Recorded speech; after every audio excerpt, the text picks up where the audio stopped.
Welcome to Motherhood from the Brain, a podcast guiding moms of preteen girls on how to navigate emotional challenges that are not addressed in school. We share real stories, expert advice, and brain-based methods for handling tough moments. Discover insights to create a deeper connection with your preteen and improve your motherhood journey. Let's tackle the uncharted territory of parenting together. Hosted by professional certified coach, Esther Babazi.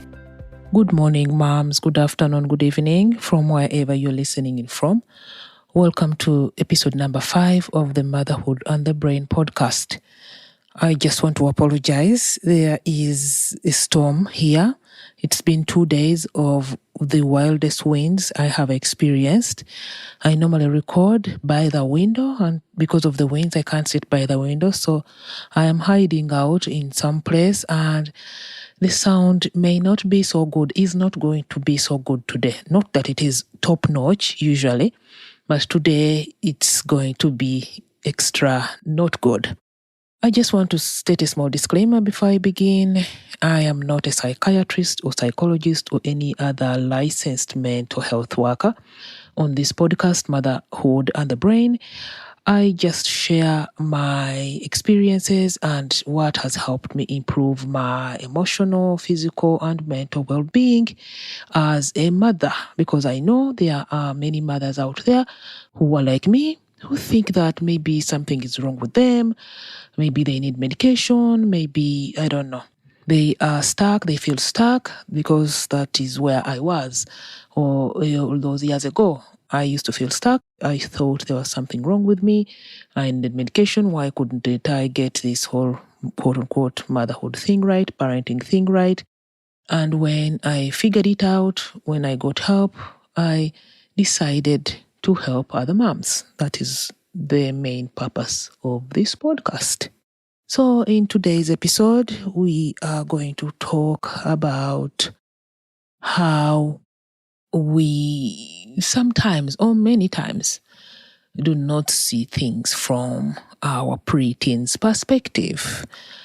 This, of course, depends on how you were brought up, in the society you grew up in the home, family you grew up in, on the type of TV advertisement, anything that you consumed, knowingly and unknowingly. This is how we learn these things. In my background, my home, my society, my environment where I grew up in, like, children had no say. They were seen, but they were not heard. That was the norm. And I'm not here to blame anybody. I just state, like, my experiences. We were seen, but, like, your opinion didn't matter. Like, nobody wanted to hear what you had to say. As children, our opinions meant that if you voiced your opinion, then you were being disrespectful. They called it talk back, like all those things to try and subdue or suppress the child, because, like, children are not quote unquote supposed to speak or say what they want to feel or whatever. So that is what we're going to address in this episode. As moms, many times we find ourselves engrossed in our work, running our businesses, creating our art, and ensuring that our families are well supported. And as we are doing all this, it is very easy to overlook the perspective of our preteens, a perspective that might feel worlds apart from our own experience at their age. If you remember all those years, if you can go back in your head and try to remember when you were 11 or 10 or 9, 12, 13 even 14. Now imagine facing those challenges as a mother, trying to connect with a generation that operates from a totally different wavelength. The inevitable clash of experiences, communication styles, and beliefs can lead to misunderstandings that make it difficult to truly reach our children. Our preteens are undergoing significant physical and psychological, biological changes. They are starting to transition into adolescence. With a growing desire for independence and an increased need for privacy, they may become hesitant to share their thoughts and how they feel. Disconnect can be sometimes attributed to the ongoing development of their emotional regulation parts of the brain, resulting in emotional outbursts and struggles in expressing themselves. Now, let's talk about a common issue that many moms face: taking their child's emotional regulation or non-regulation personally. It's very important to understand that these emotional roller coasters are a part of the child's natural, normal brain development. And contrary to what we believe or what we have been taught, what our preteens need most during this time is a safe place, a sanctuary where they can release these emotions without judgment. Let me repeat. It is very important for us mothers to understand that these emotional outbursts that our children have are a natural, physiological, psychological part of their growing brain.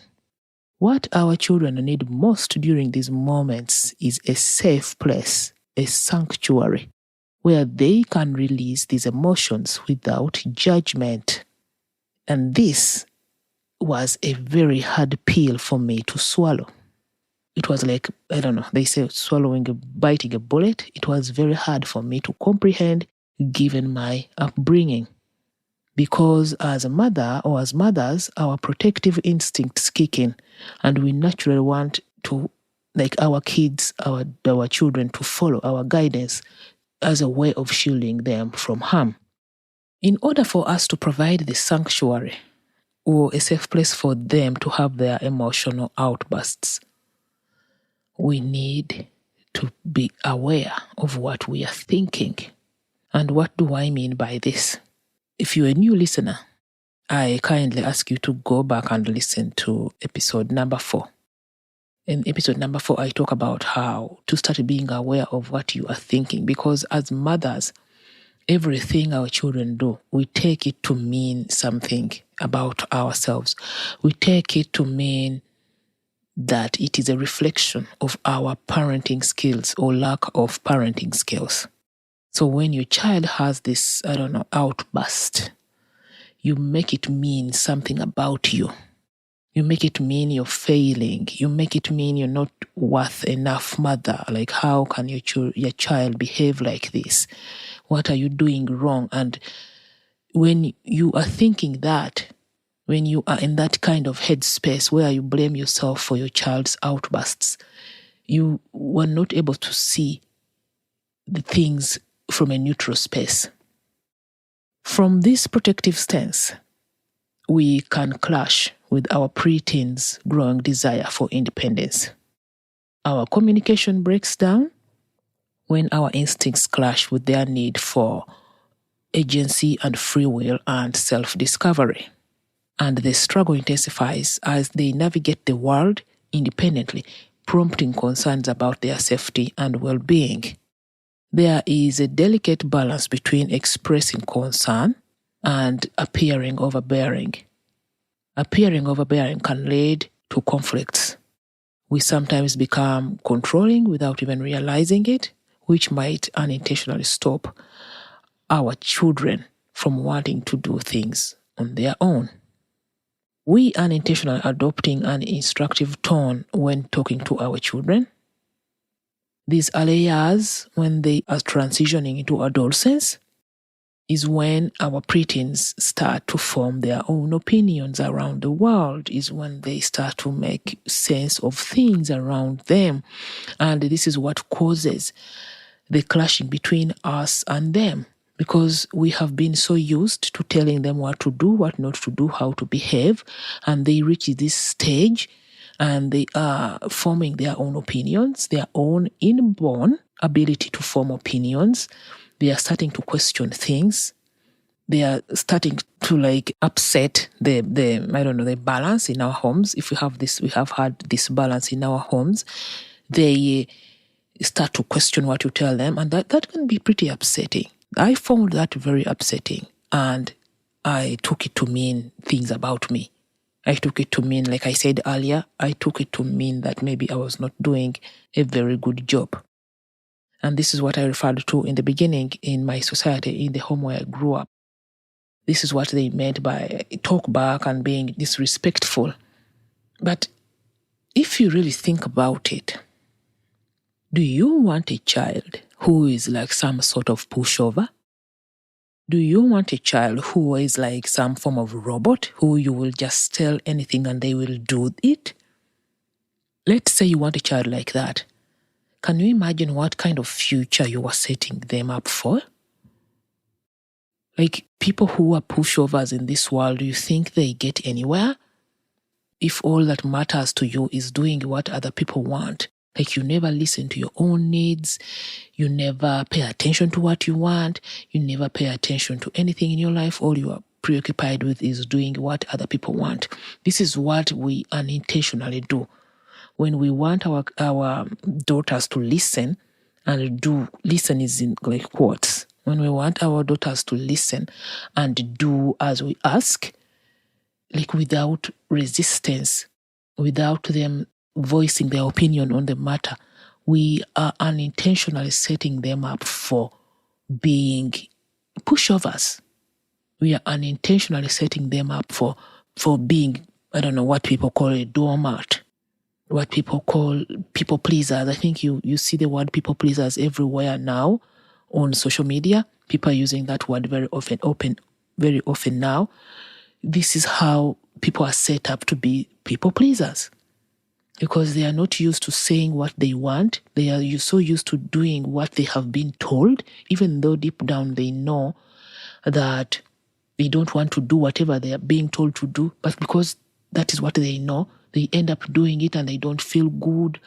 And by the way, studies show that people pleasers are prone to neurological diseases, to mental diseases, and some physical diseases, because they are always in constant conflict with what they want and doing what other people want. They end up suppressing what they want and they end up doing what other people want them to do. Direct instructions may not always resonate well with them. I think you have started to see that. If you have not started to see that, you'll soon will. Direct instructions potentially lead to conflicts as our children assert their own innate agency and we try to quote unquote push our opinions on them. A conflict arises between their own asserting their own agency, using their own innate agency, and listening to us as their guardians or parents. Think about bedtime. Many moms want a specific bedtime for their children to get so that they can get good rest, so they can be able to pay attention in school. But because our preteens are in the age of starting to push boundaries and assert their own free will, they do not take bedtime lightly. For them, bedtime is a way of controlling them. So how do you figure out something that serves both parties? Figuring this out involves a mix of frustration, compromise, and ongoing discussions to find a balance. In my home, we had a lot of dinner table battles, dinner table disagreements. I used to think that every child needed to be at the dinner table. I think when I look back now that I have done what we call this work, I think this kind of thinking came from where I grew up. In my family, when I was growing up, we did not have much, but dinner time was the highlight of the day. So when I grew up and I created my small family, I wanted to recreate that. I wanted dinner time to be a time where we all sat by the table and we went through our day, just like we did when I was growing up. So when my daughter resisted coming to the dinner table, I internalized it as a personal failure as a mother, assuming that good parents have their children willingly come to the table, eat their dinner without complaining. However, I have come to realize that dinner does not have to be the highlight of the day. In my mom's home, my mother's home, it was the highlight of the day. And that's fine. I have learned to identify and appreciate other meaningful moments throughout the day. And we have very many good moments in the evening that do not have to do anything with dinner. My day job is I work as an oncology nurse. And I have encountered many patients who share that they never dinner people. This is actually what prompted me to consider that perhaps my child might fall in the same category. So coaching helped me make the conscious decision to stop engaging in dinner-related arguments with my child. Instead, I simply serve dinner and extend an invitation for her to join us at the table, leaving the choice in her hands. It did not feel good in the start, like I said, like I thought I was failing, like there's something wrong with me, why can't she come on to the table? But coaching helped me shift my thinking towards this. Coaching helped me approach this in a way that is more relaxed. And our dinner times are very relaxed now, which has helped me see, because I took the focus from dinner time, I was able to find other times during the day when we can have our highlight and our quote-unquote cherished moments. Occasionally, my daughter chooses to have dinner. And while her eating habits have remained the same, my approach changed. I changed. There is so much peace around our dinner table now that we are not exchanging words. I'm not dragging her to the table. I'm not threatening her to come to the table. I just let her be. I changed and she remained the same. And she occasionally comes and she'll take a bite or two and she'll leave. I just had to see things. And I think I was just not listening, because a few times she told me, like, I didn't like dinner food. Like I don't like dinner food. But because I was so stuck up on what I wanted, I was so stuck up on my belief that successful parents have their children by the table, by the dinner time, I did not even hear what she was saying. So, in conclusion, motherhood is a journey of constant learning, a delicate dance between our protective instincts and our preteens' quest for their natural independence, natural, innate, God-given independence. We don't have to be too hard on ourselves when our kids question our beliefs, our principles, our values. They are just having opinions like we do. Everybody has an opinion. I have an opinion, you have an opinion, the neighbor has opinions, so do our kids. They are small people with brains, human brains and thoughts and stuff, and they have opinions. Thank you so much for listening today. Talk to you again next time. Bye, everyone. Thank you for tuning in to today's episode. Your time means the world to us. If you found this episode valuable, we would be immensely grateful if you could spare a moment to visit Apple Podcasts and share your thoughts through a review. Your feedback plays a vital role in helping fellow moms discover our podcast and enrich their own motherhood experiences. Take care, and bye for now.